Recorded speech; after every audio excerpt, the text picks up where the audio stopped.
We all dialed in? Yep. Already ready to go? All right, very good. Well, hello to all you lovely folks here first tonight. And then hello to Mo, Ro, Phil, Jim, John, Ron, Peter, Renee, Dawn, Kathy, Steve, Scott, and Uncle Dave, and Damon. And Damon, last I heard from him, he was having a leg problem. I called him today, and he did not answer. Returned my call. I'm a little bit concerned. So keep Damon in your prayers. All right. Couple little things before we get started. For some of my holiness friends who don't believe in jewelry or who didn't used to believe in jewelry, this is not really jewelry. And around my neck, I have not gone really avant-garde or something. These are magnets. These are for health purposes, and they just make them look nice so that they that they look more like jewelry. Really? Huh? Magnets? They're magnets, yes. I wear magnets around here. I've got them around my ankles and around here. And so I'm a magnet freak. I just do what my wife tells me. Oh. She's That's the a one who good got her idea, started. right? But they actually help. I have a problem with my hands and fingers if I don't wear these. When they stiffen up in the mornings and I have almost like trigger finger. Mm-hmm. And when I wear the magnets, I don't have that problem. Wow. Yeah. So that's one thing. Where do you get them at? Next thing you'll all notice is that I have a red shirt on. And Right. Tommy said before we started he really liked the red shirt because that's your mother's, For my mama. your mama. That's your mama's favorite color, and bright fire engine red. And however, that wasn't the reason I wore it tonight. I wore this really in honor of Jim and our soldiers and our warriors. And you know, on Friday it's supposed to be Red Friday, and you wear this, and you wear red on Fridays in order to encourage, you know, all soldiers. But I think it's primarily for wounded warriors. And Jim, and who this evening's meeting is primarily about, Jim Lester, was trying very hard to find a way to help a lot of the wounded warriors, a lot of the homeless wounded warriors, and that he knew were out there, and he was trying to make tiny houses, and he was working on that project the last 2 or 3 years, well, maybe more than that, years of his life, and didn't get to see it finished, and but he's probably working on that from the other side now, and the other dimension where he can probably get a lot more done than what he did here. All right, so we begin tonight's fellowship with a celebration of the life of Jim Lester, a beloved brother of this fellowship and the natural brother to Phil Lester, who will soon be back with us. So that we're looking very much forward to having Phil back, even though Jim has left us, but Jim is right around us here. You can bet that. We'll meet again. And we'll meet again. You better believe it. I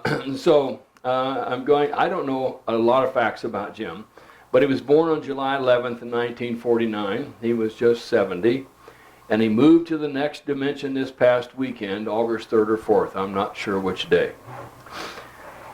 Following a stroke and heart attack. If my memory serves me correctly, Jim was the father of 4 children, only 2 of which I know their names, Katie and Carolyn. He has a son in Alaska and a daughter who was previously killed in an accident. They are now reunited, he and his daughter. And does anybody here have anything they would like to say, give some input about something of their interaction with Jim or something about Jim? I'll be glad to. Okay, Junie? Well, Jim was always sort of known by his signature hat. He always wore a cowboy hat in here to Bible class. I think it was straw, wasn't it? A straw Yeah, it hat? was. Can you put that thing on her? Oh dear. And he was either, when he was here, he was either came from someplace or was leaving again on an airplane. And he always liked to buy pies for the stewardesses. he'd talk about these pies that he'd give the stewardesses when he got on the plane, and how they liked that and enjoyed it so much. He kind of thought it was his mission to supply those girls that work on airplanes, and well, guys too, with pie. So, and he was a very delightful person to know. He was a fun person and a nice person, and he really seemed to take to Bible doctrine. Good. Anybody else? All right, well, Robin wanted me to say how generous that he was. And and I can vouch for that. And Jim would give you the shirt off his back, and he virtually wound up with not very much of this world's goods, although at one time he was had quite well to do. And he was in the business of buying homes and fixing them up and renting them out and refurbishing them. And at one time he and his partner they had lots of homes. And but the downturn 2007 and 2008 took a lot of his wealth away, and so he was out there looking for work and looking for something to do, and that's when he was going into trying to get this tiny house thing built, or trying to put together an organization which would help the homeless veterans. Aren't they still doing that? Beg your pardon? Aren't they still doing that? Right, locally here?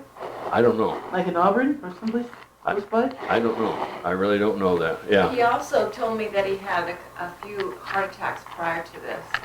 Oh, yeah. Oh. Yeah. Robin said that he had heart Okay. attacks prior to this last one, and yes, he did.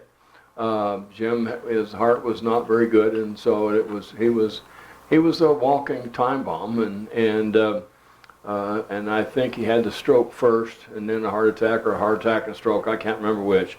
But anyway, this was the way that the Lord decided to take him home. And so I'll give you my input about Jim. I've known him for a number of years. June and I first met Jim and Kathy in Palm Springs, I do believe, if my memory serves me correct. I think so. And we were at Phil and Ellen's home in Palm Springs, and they were there, and a whole bunch of his family. His mom was there, and so on.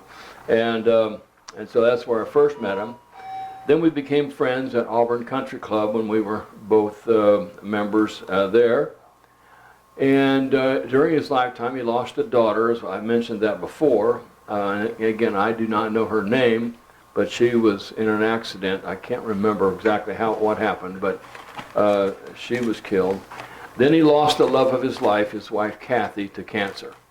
And apparently Kathy was quite the lady, and Jim, he loved her. He never forgot about her. And so then he came out here. They lived back in Illinois at the time. And then he came out here to live and be near family. And then he lost his best friend who lived in Sacramento to health issues. His best friend was his partner in this home and real estate business. And so he lost him. And so with all this devastation in Jim's life, he wound up needing some counseling. And so after trying to fix his life with a woman or two, which didn't help him any, I recommended Donna.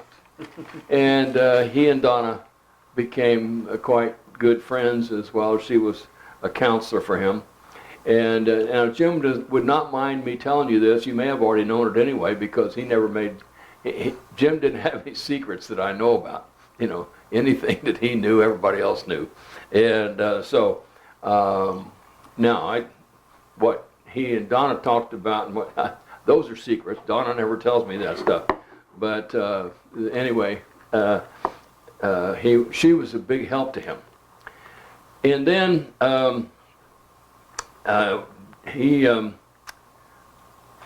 so I recommended Donna, and then he decided to come to our fellowship, where he discovered that God loves him.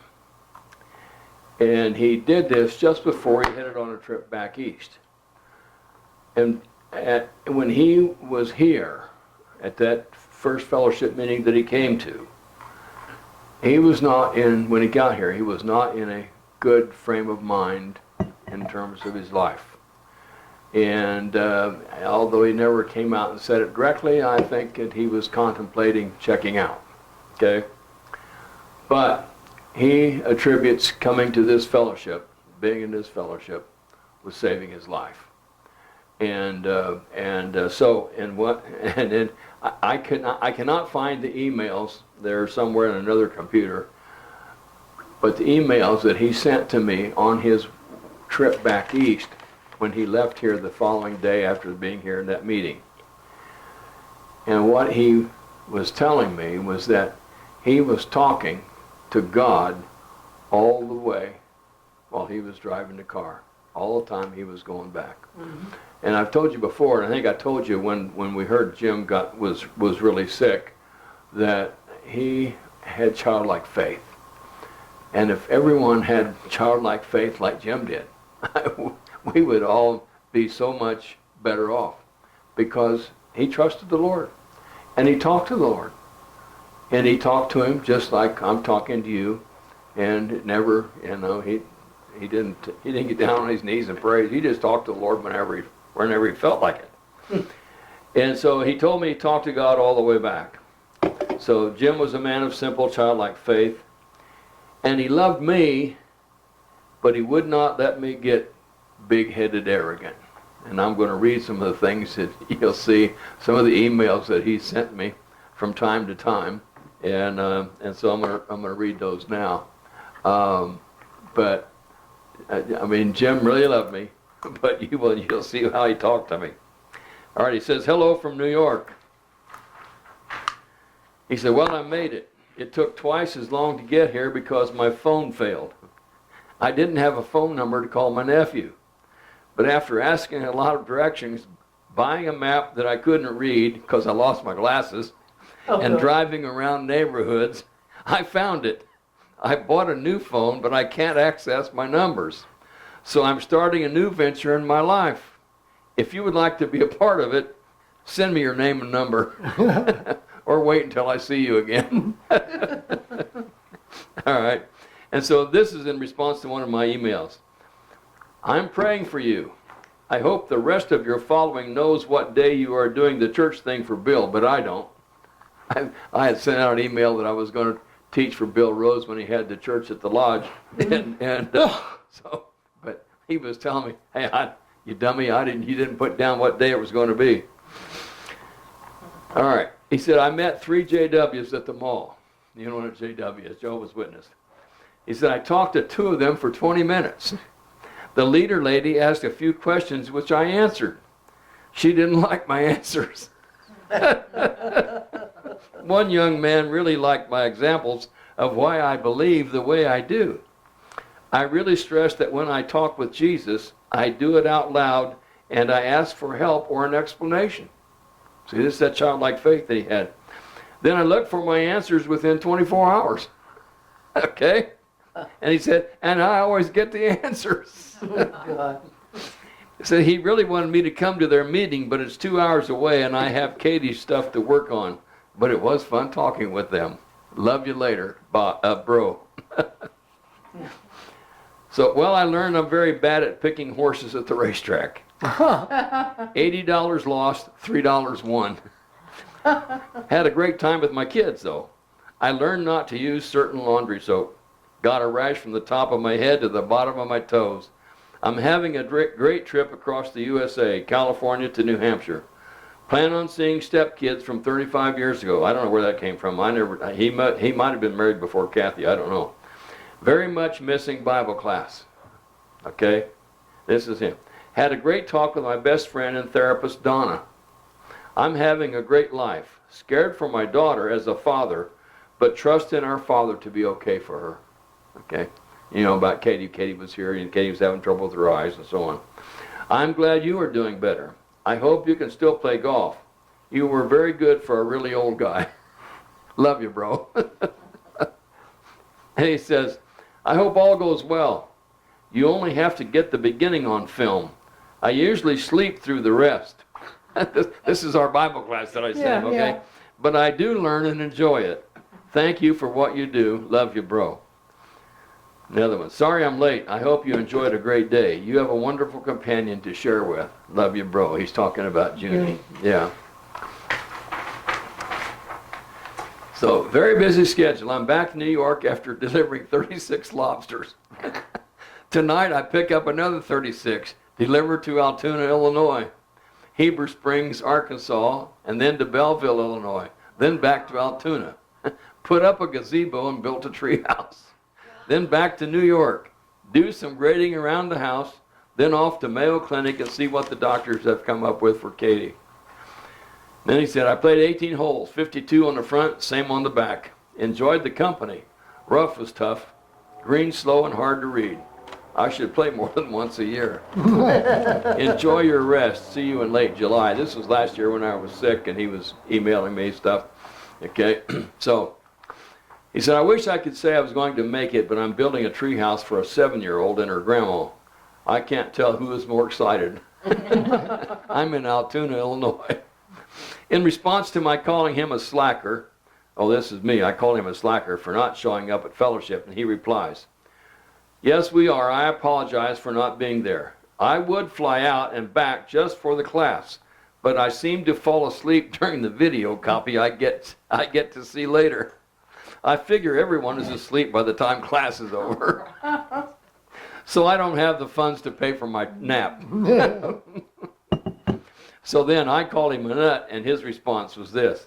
Of course I am, but I keep trying to improve. I missed too many classes lately. I'll get better after tonight's class. I hope the sound is good this time. So then he said, I just realized you live in a state that has so many problems that it's gotten out of hand. Now to top it all off, you put a ban on plastic straws. That could get you jail time for using them. You need to take the Bible class out to the streets. Show everyone your class doesn't use plastic straws.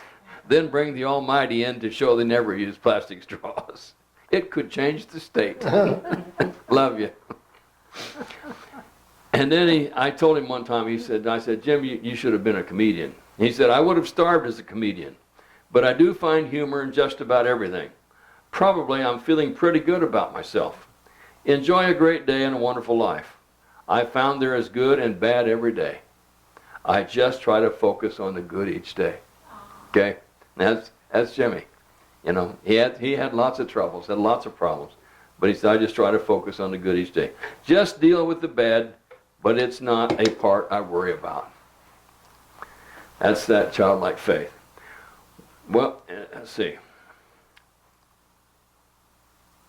I don't know which is me or him here. Well, that is exciting news. I hope you enjoy your trip east. I will just be getting to California when you leave. So again, no close-up teachings. I'm glad your sister will be around. I like her better anyway. My questions about the Almighty, I'm sure she can answer. I was looking forward to having a good talk with you. Oh well, enjoy your trip east. Give my best to June, and know if there was a hell, I've been in it. So then he says, the class was very helpful to me. Again, the discussion answered my questions that I didn't have to ask. I wish I could be around for the classes in person. When I listen on the videos, I usually fall asleep before it's over. But I listen another time to the parts I missed. I am usually listening late at night in bed, and that could be one of the problems. Thanks for everyone's input. Okay? Just remember this. That he loved everyone's input. So, and I love everyone's input. So you guys also remember that. He said, that's what keeps me awake longer. Again, thanks, Mike. Love to all. Okay. And I had many more I could have gone on, but I wanted to share that. I wanted to share that particular part with you there, and because he loved and appreciated all of you, and he wanted me to express love to everybody, and that's Jimmy, and he's a character. He was absolute character, but wonderful, wonderful guy. And so I'm going to miss him. I'm going to miss his bugging me, and putting me down, in a way that he's not putting me down, okay? he was not ever putting me down. He wasn't that kind of a guy. He was making sure he was keeping me humble. I appreciate that. So anybody who wants to keep doing that, take Jimmy's spot, that's okay. All right. So this is what I was going to do last week. Then we played that video, and I was going to do a little more on suffering. Remember, a couple of weeks ago we had a lesson on suffering, and Jim's life will be a good example. And Jimmy won't mind me sharing with you things about it because he didn't have any secrets anyway, and he was open about everything. He knew.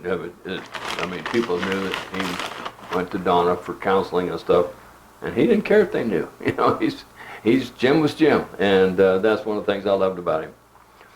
So there is deserved, and we talked about this just a little bit before we finished up class 2 weeks ago. Deserved and undeserved suffering. Now all of us have had both. I'm just sure as I'm sitting here, we've all had deserved suffering, and we've all had undeserved suffering. And Jim had some of both. I don't know what his deserved suffering was. I don't care. Jimmy would tell you he made lots of mistakes. Well, I know some of his suffering was because he tried to replace Kathy after she died. And, you know, he thought he needed, you know, another woman to make him happy, but he didn't realize. He knew how much he loved Kathy, but he didn't realize there was another woman that could make him happy like Kathy did. And so, he tried another marriage and it didn't work, and so he had some suffering because of that. Now, not a great deal of suffering, but he was not happy in that marriage, and it didn't last very long. And so he made a mistake there. But a lot of his suffering, he didn't make the mistakes, he didn't cause it. And I'm going to tell you that deserved suffering and undeserved suffering are both caused from sin. Sin, in the sin principle in general, causes a lot of the suffering, the illnesses and catastrophes and all the things that we have, and that causes undeserved suffering. The sins that we commit from making wrong decisions that we do causes deserved suffering, okay? But it's still a result of sin because of what? We're not following and walking in the power of the Spirit when we make those decisions, okay? Now, I'm not going to be talking about this in any way trying to put anybody down. I'm just making sure we understand and have the explanation of some of the reasons why you have suffered in the past and why you will suffer some in the future. We're all going to. The Bible promises it. The Bible promises that we're going to have suffering, okay? And a lot of it, what the Bible promises is undeserved suffering, but we're also probably going to create some of our own deserved suffering, all right? And because we will make choices that we have not been led in the power of the Spirit to make. When we make choices led in the power of the Spirit, we won't have undeserved suffering. We might get we won't get deserved suffering from that. We might get undeserved suffering from it, okay? And but anyway, go ahead, Tommy. Fixing to muddy the water or clear it up, depending on how you receive it. The way I understand this is,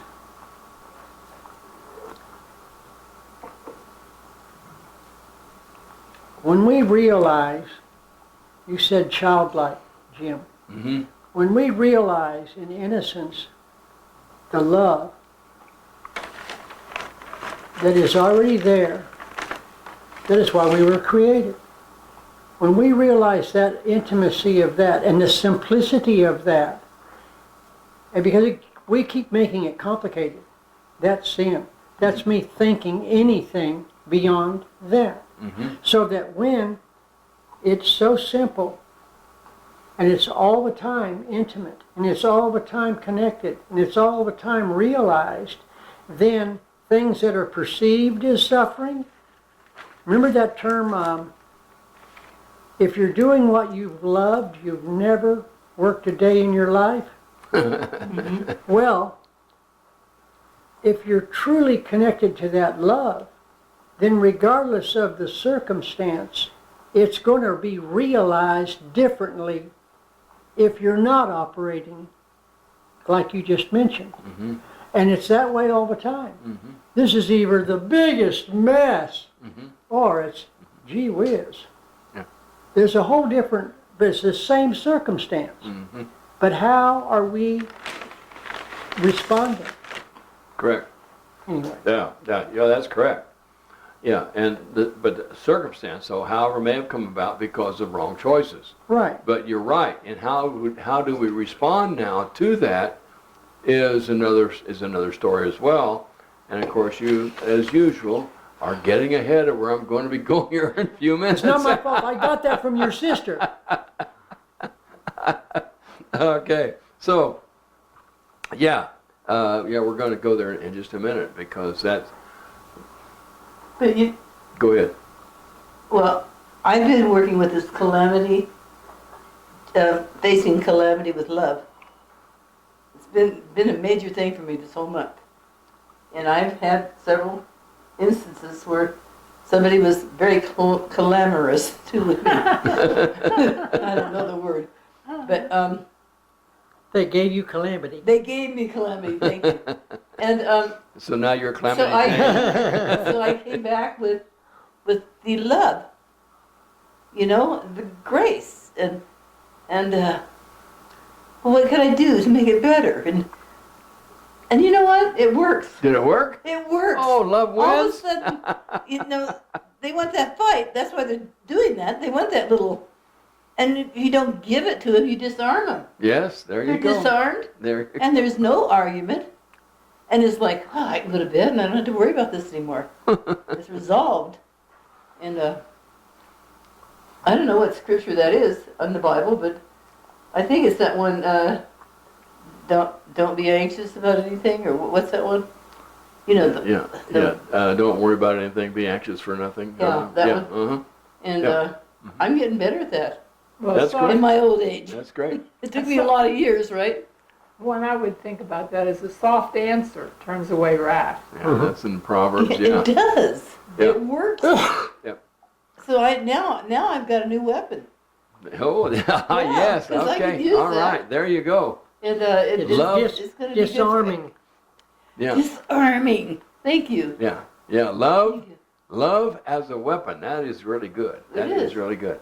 If that is our weapon, then we're operating How much better can it we're be? in the power of the Spirit. You bet. And that's where we're going to really be going here. And all right. Well, anyway, back to this. And of course, that's what we're going to come to is how do we deal with this suffering, and whether it's deserved or whether it's undeserved. Well, in the past, it was deserved. Most of us were raised in a situation where we would feel guilty and shame, and we would have to we just feel bad, okay, and then we would think, well, now what do I got to do? I got to do something good for God so He can help me out of this situation, and that's never been the case, okay, and never should we feel shame or guilt, for making these bad decisions. We accept that, and we say, okay, I did it, now what? And of course, we now approach everything with love, and in love, and expect the Lord to show us the way out of that suffering, okay? Or to give us the grace to withstand it until it's over. All suffering ends at some point. Okay, Jim's suffering, physical suffering, and all of his and his emotional suffering all ended last weekend. Now he is with Jesus. He has no more suffering. He has no more anything but joy and fabulous living in the presence of Jesus, in the presence of his beloved wife and daughter, and now he's going to be waiting for the rest of the family. Tell me. And he has all his answers. Oh yeah, now he has all these answers. Well, he probably now has more questions. He will get the answers too. It is my belief that we're not going to know all the answers the moment we get there. Okay? It is my belief that the Father is going to reveal himself to us moment by moment by moment by moment throughout eternity. And we'll never get to the full revealment of who he is and what he is. Okay? We will see it, we will experience it, and there will never be any doubts again. No doubts, no fears, no shame, no sorrow, no crying, no nothing except good, wondrous joy and joyous wonder. Because, you know, if you remember the very first Bible class we had, I put WOW on the board. Wonder of wonders. Wow. Wow was one of my favorite exclamations when it comes to God and his doings. And but wow, and I termed that wonder of wonders. That's this God. And we will still be in awe and wonder all of eternity, because we're never going to get to the end of knowing God. Okay? Isn't that exciting? Isn't that exciting that it's always going, there's something more. There's, you know, it's another day at Disneyland, you know, or whatever theme park or whatever you want, whatever's your thing, another day of fishing or what have you, okay? It's wonder of wonder. Unlimited golf. Well, I don't know. Golf's not one of my favorite things anymore. I do it because that's all I know how to do anymore. All right.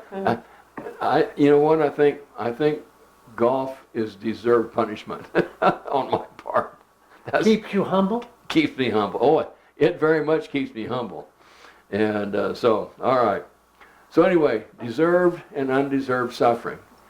Even if you find out you deserved and discover you deserved the suffering, do not feel guilt and shame and don't wallow in it, okay? Just say, okay, Lord, yeah, I did this dumb thing. Now, how are you going to get me out here? Okay? And say, you don't have to say, please get me out. You say, how are you going to do this? I know you're going to have to get me out of it because I got myself into it. I don't know how to get out of it. So I'm trusting you to get me out of it. Okay? That's what Jim would have done.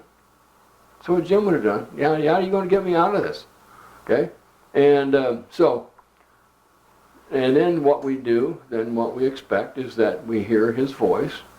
And I don't always get my answers in 24 hours like Jim did, but I expect to hear his voice giving me instruction, not a verbal voice, not an audible voice, but thoughts and so on. Help bringing my thoughts into a way to get out of this. And you already had that happen this week when the Lord said, just love him. Just love him. Love your way out of this. So, and it worked. And it worked, of course. It worked. When God gives you instructions and you do it, it works. It is so easy because of our intellect to first try to reason something out. And you probably won't believe this, but in marriage it's really difficult with two people sometimes because somebody's always got an idea. But we will always tell our partner whatever's troubling us. And like our friend here, I started this year something different. Rather than to try to make a solution or even respond to what the current problem is, I just started praying back out loud. God, we've got this situation here, and we are both tired, and we've decided we're going to do this together, so we're going to have some fun. Now, that's on you, because we're both beat. And the point here is not what I said. Couple, but I have The to point sit there was and do it we by changed- myself solo. We changed a pattern, a habit. Yeah. to bring it like two kids on a playground, but bring it to God always first. And it's okay to do that because we've been indoctrinated or to think that in order to do any of this, you have to stop, go get in the building, get the Bible out, or do this or that. No, we can be like Jim. We can talk constantly all the way to New Hampshire. Yeah. And I find that the arguments are always solved that way, realizing that you're not just talking to yourself. This conversation is with God, the Holy Spirit within us. And that argument that you lose when you're talking to yourself is usually the right one. You're losing it to the right person. You're losing it to God inside because we always come up with the right answer. We deviate in sin when we take our intellect and put it in charge instead. At least that's my personal opinion. Okay, very good. Now, I did not get the password to get my internet thing here, so I can't get into my Bible online. I'm going to have you do have your Bible, right? This book here? Yeah? Is that the Bible? Yes, it is. I'll be doggone. Surprise. Get, I wanted to say something yes, more. go ahead. Because Bobby said that we do these things as couples, but she has to do them by herself. But she doesn't. Well, God, I do it with God. he promises to be the father to the fatherless and a husband to the widow. And if you're not married, you're a widow. So, you know, You're not a widow if you're divorced. yeah, you are. Same thing. That's the Same same. thing. Sure, God takes that's care same of you thing. because In you have term- nobody In terms else. of spiritual things, sure, the same thing. Yeah. Yes, absolutely. Yeah, and so I would like you to turn to 1 Corinthians, the 13th chapter. That's in this book? I think so. It's in that book. All right. And so What chapter? 13. I'm not going to tell you again. You already know. No, I wasn't listening. I was laughing. He was All right. he was I'm going to give you though the last verse, 1 Corinthians 12:31, and which says, "And desire earnestly the better gifts." Paul had been talking to the Corinthian church about their spiritual gifts, speaking in tongues, healings, and all this kind of stuff. And now he says, "And yet a far excelling way do I show to you." Get those words. He says, "A far excelling way do I show to you." Far excelling gifts like tongues, healings, prophecies, and all of those things, all right? This is and Paul's telling them this. He said, those things are all wonderful. But what I'm going to show you is far more wonderful. It's exceedingly wonderful over those other gifts. And we're going to read that in just a second. But this is exactly what you guys are already experiencing this week, Bobby, you and what you and Tommy brought up. That it's love. It is love. There is nothing greater and more powerful than love. Rob Bell wrote the book Love Wins. My buddy Bill Carpenter been saying love wins for 40-some years. At least 40-some. As long as I've known him, he said it, and I've known him about 42 years. Love wins. Okay? Always. Okay, so just remember that. Love always wins. And so that is what we're going to discuss here little by little tonight. And this is how we deal with suffering, whether it's deserved or undeserved. Okay?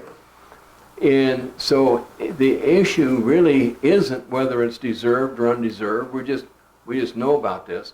The issue is always love. Okay? That's what the issue always is. And so if you will start out and all right, I actually memorized this years ago. So let me see if I can get this start out. Though I speak with the tongues of men and of angels, and have not love, I become a sounding brass or a tinkling cymbal. Right? Right. Okay. So that very first verse, though I have these gifts, if I don't have love, I'm just a noisemaker. Okay? I'm just a noisemaker. So, what's this tell you about love? What Paul's saying about love? This is exceedingly important. And he said, and then what's the next? And though I give my body... If I have the gift of prophecy, Oh, yeah, have the gift of prophecy and able to... Understand. know all the Go ahead. mystery, Go ahead, read it. and know all the mysteries and all knowledge, and if I have all the faith so as to remove mountains. Okay, let's just stop there. Though you're the smartest guy in the world, and though you've got enough faith to move mountains, you know, and it only takes a grain of mustard seed to move a mountain, Jesus said, okay? So that he doesn't have a whole lot of faith, all right? And though you have all these things and have not Not have love. not love, you're what? I'm nothing. I am nothing. I am nothing. I'm nothing. Okay? That's what Now- we were. What we know though is we're not nothing, are we? In the new creatures that we are, we're not nothing. But Paul is talking here now, he's talking about all these things because if you don't have love, where are you walking? You walking in the In the spirit flesh. or are you walking in the flesh? In the There you flesh. go. You're walking in the flesh, okay? And that's what we're talking That was about what I was talking about earlier, exactly what you're separating here, is that we all have this desire to make solution, our intellect, and our intellect is, we're smart people. Mhm. And so, whatever your gift is, this intellect, that it's, that intellect so often circumvents love. This immediate giving up to God, the whole problem, and let His intellect take it. Yeah, yeah, right. All right. Sounds easy, but it's the hardest thing to Yeah. do. And so this is where I was going to go. I meant to start this session out, this part out with how to detect when one is walking according to the new person he or she is, or whether he or she is walking according to the flesh. And how do we know this? One simple thing. What? Look for love. Love. If you're walking in love, you're walking in the Spirit. If you're not walking in love, you're walking in the flesh. Now, how do we know what love is? Go on. If I give up all my possessions to feed the poor, and I deliver my body to be burned, but do not have love, it profits me nothing. Yeah, you can be the greatest philanthropist in the world and give your life. But without love, you're nothing. All right, go ahead. Now's the description. There's the description. Love is patient. Love is kind. Whoa. Let's just go. Let's take a little simple, a little bit here at a time. Love is patient. Okay? If you're impatient, where are you walking? The flesh. In the flesh, right? My wife is grinning. Big time. She's grinning. But I'm grinning too, because I'm thinking the same thing. I mean, patience is one of the, it's something the Lord has been developing in my life, but I'm still not the patient guy. I mean, I get in the flesh sometimes, very impatient, okay? How I know that I'm beginning to walk more in the Spirit is because I don't cuss out drivers anymore, you know, and I don't give them the fickle finger of fate, and because, I've pretty much given that up. I think. I don't think you've seen me do that in a long time, have you? No. Now I still make comments now and then about that dummy, but You wave with all your fingers. yeah, I waved all my fingers. Yeah. All right. Now that was patient. Now what was the next one? Love is not jealous and Love does is not brag. Wait a minute. Okay. Whoa. Love is not patient. Love is not jealous. Is that the second one? No, love is kind. No, patient, kind, and is not jealous. Okay. Start over again. Love is patient. Patient. Okay. All right. Love is patient. Love is kind. Okay. Okay. Right. And so kindness is one thing. you know, that was love and kindness was a part of Jimmy. You know, this is, you know, Jimmy was that kind of a guy. You know, he was, I'm gonna miss him a lot because, you know, I wonder if you ever got I angry. just, huh? I wonder if you ever got angry. Oh yeah, yeah, he did. You know, I mean, Jimmy wasn't perfect by any stretch of the imagination. Okay, and but he was, and Jimmy was not. He didn't have knowledge like this thing talks about, like in this first part of this. He didn't have a lot of Bible knowledge. He used to tell me, he says, I don't know what, I can't quote scripture, and he couldn't quote you any scripture, you know, but he said he gave answers to those people for 20 minutes, to the JWs. Mhm. What does that tell you? He knew, and the Holy Spirit was talking to him to give him those answers, okay? And so, there you go. All right, so love is patient, love is kind, And love is not jealous. not jealous, okay? All right, that's a wonderful thing to be not jealous, okay? And because we can be jealous about all sorts of things, people, money, all kinds of stuff, you know. And jealousy is very devastating to a person, okay? And it hurts relationships, and it's just something we don't want. But if we're jealous, then we know what we're walking in the flesh, right? If we're jealous, that's emotional though. If money would be like, what's the word I'm trying to think? Coveting. Coveting. Coveting. If you Yeah, coveting, same kind of word. coveting, but that's not jealousy. Same thing. You think it You is? covet, yeah, Sure. yeah. You think coveting and jealousy are the same It- thing? Well, yeah, It's well, not one is the identical, a but verb. it's close. Yeah. I've seen jealousy, let me tell you. Jealous is covet is I want. Yeah. I Yeah, want what you have. but that's not jealousy. I think it's an action. Jealousy is like, I don't know, I can't explain it.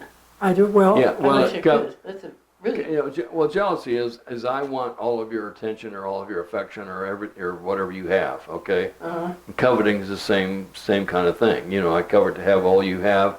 You know, I never linked the two together. that's okay. Just never could. They're a little different, but they're connected. You know, all of these things are connected because this is part of the flesh. Okay, this is a part of the tree of the knowledge of good and evil that resides in every one of us, and it doesn't. These things don't go away. Okay, you always have your flesh with you, and these things are there to grab you and cause you to want to walk in them rather than walking in the Spirit. But you know that if you covet, if you're jealous, if you are hateful, who's it hurting? Primarily it hurts the one that's doing all this, right? Walking in the flesh hurts you. Now it can hurt other people as well, but the one who's primarily hurt is you. Me, okay? If I'm walking in the flesh, I'm not walking in my own personal best interest. Now, I think I am, because my flesh thinks, oh yeah, that's what I want, and now that's my best interest. And for the moment, it might be that you get satisfaction, but in the long run, what does it do? It doesn't give you satisfaction. You just want more and more and more and more, and if you don't get it, you're more and more jealous, you're more and more covetous, you're more and more hateful, you're more and more spiteful, you're whatever, okay?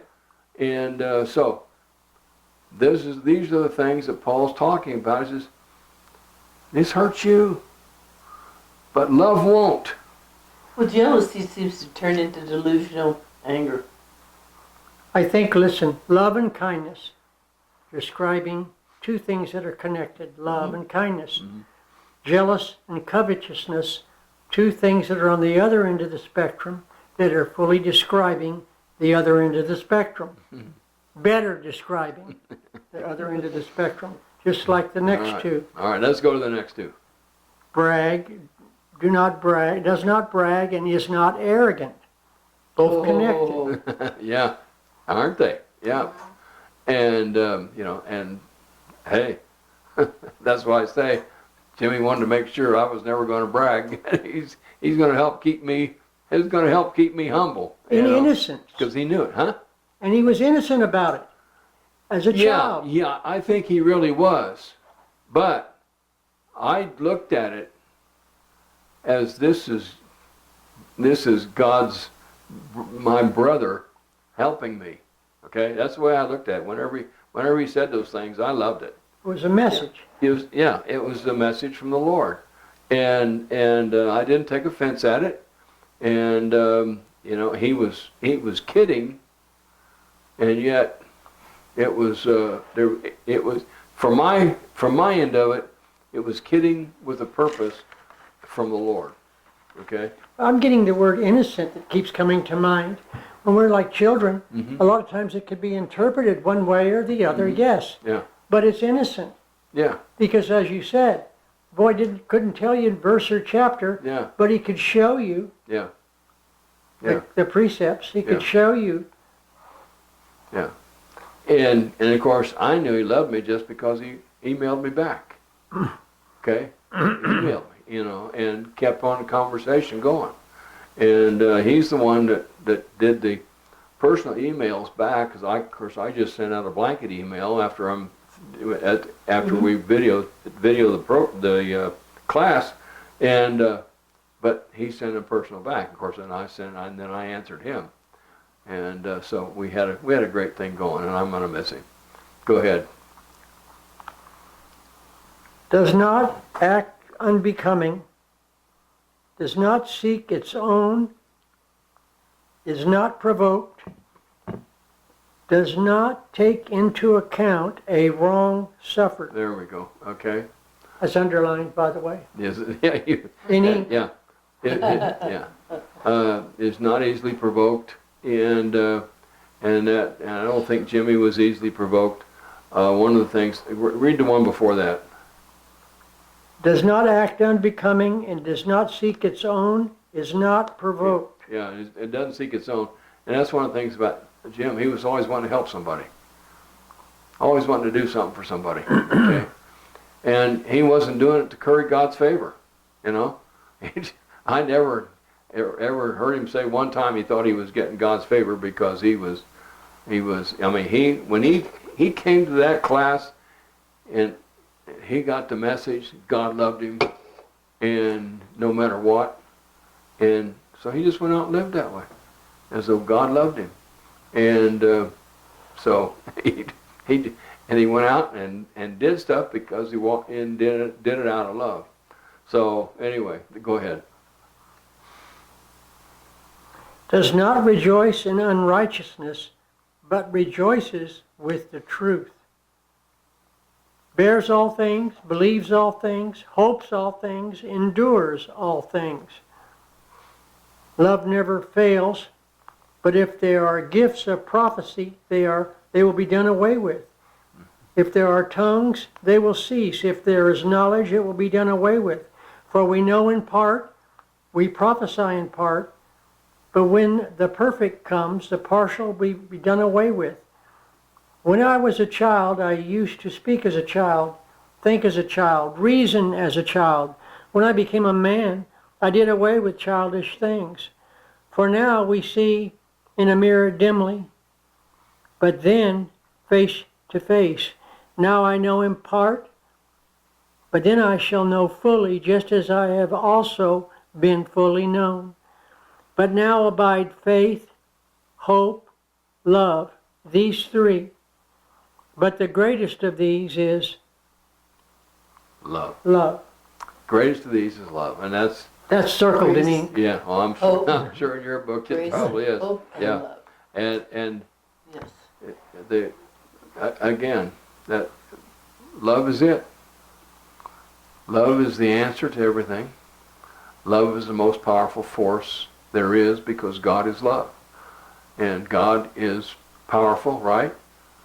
But God in his power does not use force like we think of force in a negative way, but love compels. And it's different. There's coercing and there's compelling. Coercing is forcing.